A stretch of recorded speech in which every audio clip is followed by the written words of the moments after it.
உலக தமிழ் நண்பர்களுக்கு வணக்கம்.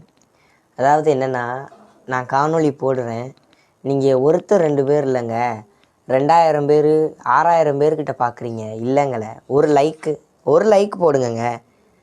ஜஸ்ட் ஒன்றும் இல்லை, லேசாக இப்படி தொட்டால் போதும், லைக் விழுந்துருங்க. ஏன் இவ்வளோ கஷ்டப்படுறீங்க? ரொம்பலாம் இல்லை, அப்படி அப்படி அப்படி ஓரமாக ஒரு தொட்டிங்கன்னா லைக் விழுந்துருங்க. ஃபாலோ பண்ணுங்கள் ஃபஸ்ட்டு. இப்போ தான் கொஞ்சம் கொஞ்சமாக ரீச் ஆகிக்கிட்டு இருக்கோம். நம்ம 430 ஃபாலோவர்ஸுக்கிட்ட நெருங்கி இருக்கிறோம். 500 ஃபாலோவர்ஸை நெருங்கி இருக்கிறோம். இது 5000, 50000, 5 மில்லியன் கூட ஆகலாம். ரொம்ப பேராசெல்லாம் இல்லை. 500 நம்ம எடுக்கணும்.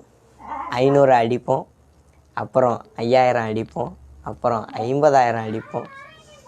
எல்லாம் முடியாதது ஒன்றுமே இல்லை. வள்ளுவர் சொல்லுவார் என்ன அப்படின்னா, முயற்சி திருவினையாக்கும், முயற்சியின்மை இன்மை புகுத்தி விடும். நம்ம முயற்சி செஞ்சுக்கிட்டே இருக்கணும். நம்ம செய்கிற ஒவ்வொரு முயற்சியும் நம்மளை வெற்றிப்படியை நோக்கி இழுத்து செல்லும் அப்படின்னு நம்ம வள்ளுவர் சொல்லுவார். நன்றி. ஃபாலோ பண்ணுங்கள், மறக்காமல் லைக் போட்டுருங்க.